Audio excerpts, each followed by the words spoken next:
तभी मोदी जी दौसा जा रहे हैं, असद ओवैसी टोंक जा रहे हैं। ये दोनों हमारे नेता 4 साल से कहां गायब थे? सड़कों का उद्घाटन करने के लिए जब चुनाव आए हैं तो आप बड़े बड़े भाषण देने आ रहे हो। चुनाव आए हैं तो आप मजहब की बात करते हो, धर्म की बात करते हो, लेकिन चुनाव से पहले भी आप नहीं थे। और मैं आपको वादा कर रहा हूं, जिस दिन राजस्थान के चुनाव खत्म हो जाएंगे ये लोग फिर यहां से गायब हो जाएंगे। ये तो यहां हम सब लोग जो बैठे हैं आप सबके दुख सुख के साथी हैं, और आप भी जानते हो, मैं भी जानता हूं, ये चुनावी साल है। हम लोगों ने बहुत मेहनत कर कर आप सबके आशीर्वाद के साथ राजस्थान में सरकार बनाई थी, और वो लोग जो सिर्फ राज करना जानते हैं दिल्ली में बैठकर, जिन्होंने हमेशा किसानों के विरोध में कानून बनाए हैं, जिन्होंने बहुत मजबूरी में इस महान व्यक्ति को हाथ जोड़ने के लिए मजबूर किया है, वो लोग जो सिर्फ धर्म के नाम पर राजनीति कर कर सत्ता में हासिल करके बैठे हैं, वो लोग जो 8 साल से देश में राज कर रहे हैं लेकिन महंगाई को रोक नहीं पाए, बेरोजगारी को रोक नहीं पाए, वो लोग जो चुनाव से पहले आपस में झगड़ा कराकर भाई से भाई को लड़ाकर राज करना जानते हैं, मैं उन लोगों को बोलना चाहता हूं, आप छत्तीसगढ़ में आज सुबह सुबह आपने ईडी का छापा बढ़वाया है। कांग्रेस पार्टी का अधिवेशन 3 दिन के बाद है छत्तीसगढ़ के अंदर, और आज ईडी की कार्रवाई वहां पर हो रही है। पूरा देश देख रहा है, मौका परस्त लोग जो भावनाओं को बढ़ाकर लोगों का वोट लेकर राज कर रहे हैं, हर मोर्चे पर देश को फेल किया है। 70 साल में इतनी बेरोजगारी नहीं जितनी आज है। मैं उन लोगों से पूछना चाहता हूं कि आपने क्या योगदान दिया 8 सालों के अंदर? जनता ने पूर्ण बहुमत की सरकार आपकी बनाई है, लेकिन आप जनता की उम्मीदों पर खरे नहीं उतरे, और जब चुनाव आएगा फिर आप वही करोगे। मंदिर और मस्जिद, हिंदू और मुसलमान, हिंदुस्तान और पाकिस्तान, यही 2-3 नारे हैं। बाकी खाद का, बीज का, बिजली का, पानी का, रोटी का, नौकरी का, उद्योग का, निवेश का, शिक्षा का, सड़क का, अस्पताल का कोई जिंदा नहीं, कोई लेना देना नहीं है। चुनाव से पहले भाषण देने आ जाओ। और मैं तो आदरणीय प्रधानमंत्री से पूछना चाहता हूं कि 4 साल से आपने मुड़कर नहीं देखा। आपने एआरसीपी को राष्ट्रीय परियोजना घोषित करने की आपने 5 साल पहले वादे किए थे, वो आपको याद नहीं आए। हां, आपको दिल्ली से मुंबई सड़क जा रही है, दिल्ली से मुंबई सड़क जा रही है, और उनको कौन सा जिला मिला उद्घाटन करने के लिए? दौसा जिला मिला। उनको भी मालूम है कि जहां हमारा गढ़ है हमारी पार्टी का, हम लोगों का, वहीं जाके दस्तक देनी है। आप कितनी मीटिंग कर लो, कितने फीते काट लो, कितनी घोषणाएं कर लो, लेकिन जनता और मतदाता अपने और पराये का फर्क करना जानता है। उसको मालूम है कौन हमारे लिए जीने मरने को तैयार है और कौन वोट लेने के लिए यहां पर आए हैं। इसलिए साथियों, मैं खासकर नौजवान साथियों को बोलना चाहता हूं, आने वाला जमाना आपका है, ये प्रदेश और देश आपका है, आपके कंधे पर बहुत बड़ी जिम्मेदारियां हैं। हम लोग अगर संगठित रहेंगे, मजबूती से काम करेंगे। पिछले दिनों में मैंने प्रदेश में कई जगहों जाकर किसान सम्मेलन किए, और हमने केंद्र सरकार को आह्वान किया कि आपने खरीद पर कानून अभी तक नहीं बनाया, 3 काले कानून वापस ले लिए, लेकिन एमएसपी पर कानून नहीं बनाया। हम केंद्र सरकार को मजबूर करेंगे कि एमएसपी पर कानून बनाए, ताकि किसान की खरीद एक गारंटी बने और कानून में प्रावधान डाला जाए। आप सब लोगों से निवेदन करना चाहता हूं, गंगानगर में जब जब मैं आया हूं, आप सब लोगों ने भरपूर आशीर्वाद दिया है, और सचमुच आज मुझे खुशी इस बात की है कि इस ऐतिहासिक चौराहे पर, इस ऐतिहासिक मूर्ति के अनावरण में मैं और हम आप सब लोग इकट्ठे शामिल हो चुके और अब हमारा संबंध हमेशा हमेशा के लिए बन गया। आने वाली पीढ़ियां इस मूर्ति से प्रेरणा लेंगी। जिन चुनौतियों का सामना कर कर बाबा साहब ने पढ़ लिख कर इस देश के संविधान का निर्माण किया, वही बात स्वर्गीय पायलट साहब कहा करते थे कि गरीब के बच्चे, किसान के बच्चे, दलित के बच्चे पढ़ लिख कर उन कुर्सियों पर बैठ जाएं जहां से इस देश और प्रदेश की नीतियां बनती हैं, तब इस देश और प्रदेश का विकास होगा। इस बात को सच करने के लिए हम सबको बच्चों को पढ़ाना पड़ेगा। हमारे बच्चे बच्चियां पढ़कर कलेक्टर, एसपी बने, एमएलए, एमपी बने, तो वो सब जानेंगे कि गांव में हकीकत क्या है, गांव में चुनौतियां क्या है, वास्तविकता क्या है, और अपने आप वो ऐसे नियम, कानून, बजट बनाएंगे कि हमारे देश प्रदेश का विकास हो सकेगा।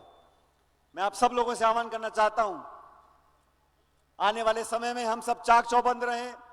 हमको बांटने वाले लोग, हमको लड़ाने वाले लोग, हमारे बीच में फासला करने वाले लोग, उनसे हमें सचेत रहना है। अच्छे लोगों का, भले लोगों का, अच्छी नियत वाले लोगों का, आपके बीच रहने वाले लोगों का, आपके दुख दर्द में शामिल होने वाले लोगों का आप चयन करें। अच्छे लोगों को आशीर्वाद दें ताकि हम और आप मिलकर आने वाले समय में जिला, प्रदेश और देश में एक नई क्रांति ला सकें, एक नई पीढ़ी का हम लोग आगमन कर सकें। हमेशा की तरह आज भी आप लोगों ने आशीर्वाद दिया। मैं खासकर से करुणा जी का, अशोक जी का, सभी साथियों का धन्यवाद करना चाहता हूं, और खासकर इस समिति का जिन्होंने अंबेडकर जी की मूर्ति का निर्माण भी किया, योगदान भी दिया, आप सबको यहां पर आमंत्रित किया और मुझे भी इस ऐतिहासिक क्षण में भागीदार होने का आप लोगों ने मौका दिया। मैं हमेशा आपका आभारी रहूंगा। मैं तो परमपिता परमेश्वर से कामना करता हूं, ऊपर वाले से दुआ करता हूं कि आप सब हमेशा खुश रहो, फलो फूलो, आगे बढ़ो। हमारा आपस का प्रेम, प्यार, भाईचारा, कोई हिंदू है, कोई मुसलमान है, कोई सिख है, कोई अगड़ा है, कोई पिछड़ा है, कोई आदिवासी है, कोई दलित है, हम सब का खून लाल है। हम सब एक दूसरे के भाई हैं। हमें इस भावना को आगे बढ़ाना है और देश और दुनिया को दिखाना पड़ेगा कि हमारी एकता में कितनी ताकत है। इस एकता को बनाए रखो। भगवान हमको आने वाले समय में बहुत सारी खुशियां दे। आपका आशीर्वाद हम पर हमेशा बना रहे। बहुत बहुत धन्यवाद। जय हिंद। राम राम साहब। सभी बैठे मंचासीन रहे सभी साथी। अब मैं आमंत्रित करना चाहूँगा दलित एक्शन कमेटी के प्रेम जी नायक, भाई बंटी वाल्मीकि जी, भाई कश्मीरी इंदौरा जी, कमलेश कालूराम मेघवाल जी, गौतम बुद्ध का जो मोमेंटो है वो पायलट साहब को भेंट करेंगे। एक मिनट रुक जाएं साथी। रूबी भाई एक मिनट अभी रुक जाएं सभी साथी। स्वागतीय भाषण है, एक मिनट रुकें सभी साथी। अभी अध्यक्षा भाषण भाई कुलदीप इंदौरा जी आज के इस कार्यक्रम में अध्यक्षा भाषण देंगे। उसके बाद कार्यक्रम की समाप्ति घोषणा रहेगी और जो ये कार्यक्रम का जो लोकार्पण है उसका भी जो रहेगा प्लेट का, अभी दलित एक्शन कमेटी के साथी भाई सचिन पायलट जी को मोमेंटो भेंट करेंगे। भाई कश्मीरी जी, प्रेम जी, रामचंद्र कोचर जी और कमलेश कालूराम मेघवाल जी। मेरा आग्रह रहेगा संविधान की किताब ले आए मेरे पास। इसके उपरांत भाई नंदू चौहान जी भी साथ रहें। अभी साथी रुक जाएं, व्यवस्था बनाने में सहयोग करें। अशोक चांडक जी पायलट साहब को संविधान की जो पुस्तक है वो भेंट करेंगे। बाबा साहब के संविधान की पुस्तक जिन साथियों ने मोमेंटो दे दी वो साथी पीछे आ जाएं, वो साथी पीछे आ जाए जिन साथियों ने मोमेंटो दे दी। अभी अशोक चांडक जी भाई सचिन पायलट जी को संविधान की जो किताब है वो भेंट करेंगे। भाई बंटी वाल्मीकि जी भी साथ रहें। अब मैं आमंत्रित करना चाहूंगा भाई कुलदीप इंदौरा जी से, जो आज के इस कार्यक्रम की अध्यक्षता कर रहे थे, वो आए और स्वागत भाषण के लिए भाई कुलदीप इंदौरा जी आए और स्वागत भाषण दे। सभी साथी मंच पे जो साथी हैं वो मंच पे विराज रहें। भाई दलित एक्शन कमेटी की तरफ से पायलट साहब को मोमेंटो भेंट। भाई कुलदीप इंदौरा जी आज का स्वागत भाषण। सभी साथी बैठ जाएं और व्यवस्था बनाने में सहयोग करें सभी साथी।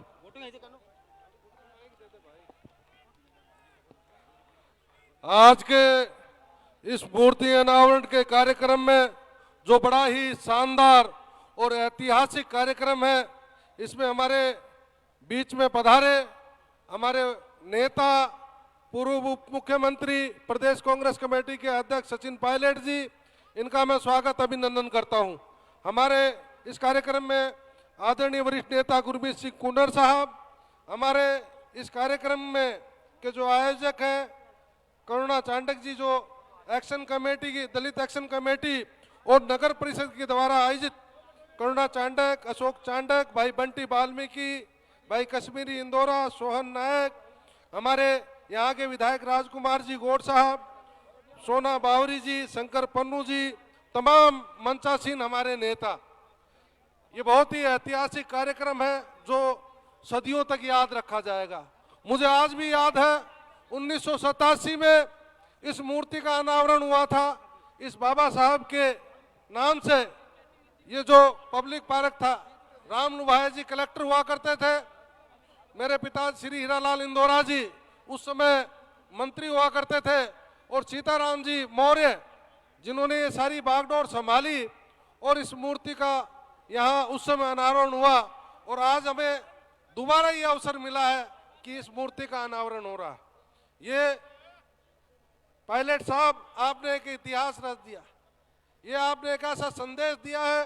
दलित वर्ग के लोग दिन रात लगकर मेहनत कर रहे थे, तैयारी कर रहे थे, और इच्छा थी सबकी कि आप जैसा युवा नौजवान आकर इस मूर्ति का अनावरण करे, ताकि सदियों सदियों तक उस बात को याद रखा जाए। आज आप सभी का, तमाम साथियों का यहाँ पधारने पर आप सब लोगों का धन्यवाद करता हूँ। दलित एक्शन कमेटी, नगर परिषद का, जिन्होंने बहुत ही शानदार इस कार्यक्रम को किया और पूरा प्रयास किया कि ये जोरदार ऐतिहासिक कार्यक्रम हो। मैं इतना कहते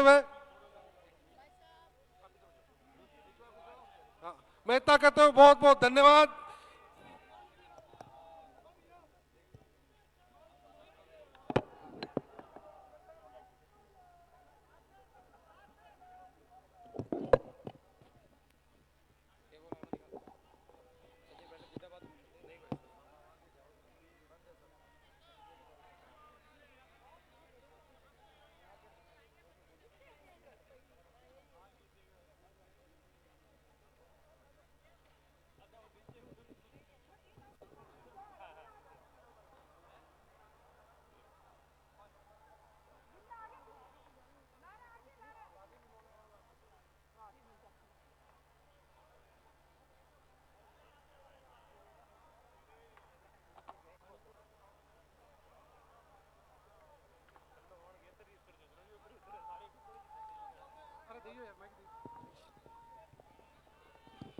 बाबा साहब के सर्कल का अनावरण करते हुए पायलट साहब, आज के मुख्य मेहमान अशोक चांडक जी, और इसके साथ साथ जो चांडक परिवार द्वारा उनकी माता जी श्रीमती चंद्रकला देवी चांडक जी के याद में जो चैरिटेबल ट्रस्ट है, उसी के तहत इंदिरा चौक पे महात्मा गांधी राजकीय माध्यमिक विद्यालय, जिसके लिए कि चांडक परिवार ने 80 लाख रुपए लगा करके, जो 80 लाख रुपए की लागत से बिल्डिंग तैयार की, जिसमें दलित समाज व सर्व समाज के बच्चे जो हैं उसमें शिक्षा ग्रहण कर रहे हैं, उसका भी लोकार्पण करेंगे, उसकी पट्टिका का।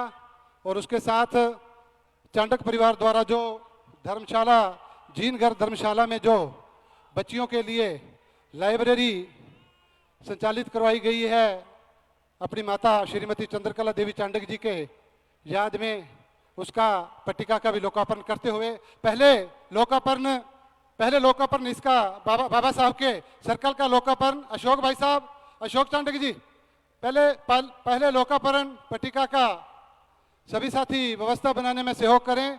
और जो तमाम साथी आज यहाँ पहुंचे, आप सभी साथियों का मैं दलित एक्शन कमेटी की तरफ से हार्दिक स्वागत, अभिनंदन। पायलट साहब लोकार्पण पट्टिका का अनावरण करते हुए, और आप लोगों का प्यार स्नेह इसी तरीके से सदैव बना रहे। आप तमाम साथी जो पहुंचे, आप सभी साथियों का स्वागत, अभिनंदन। हमारे बीच एससी प्रकोष्ठ के हमारे कांग्रेस पार्टी के जिलाध्यक्ष भाई राजेश नागर जी पहुंचे, आपका भी हार्दिक स्वागत, अभिनंदन। ग्राम पंचायत तीनी चोटी से सरपंच अमीलाल जी सीगढ़, राजीराम जी सीगढ़ अपने तमाम साथियों के साथ पहुंचे, आपका भी हार्दिक स्वागत, अभिनंदन। भाई ललित डाबला जी अपने तमाम साथियों के साथ पहुंचे, आपका भी स्वागत, अभिनंदन। एक बार पुनः दलित एक्शन कमेटी की तरफ से आप सभी साथियों का मैं हार्दिक स्वागत, अभिनंदन करता हूं। और जो तमाम साथी यहाँ हमारे पहुंचे, उन सभी साथियों का भी स्वागत। व्यवस्थाएं बनाने में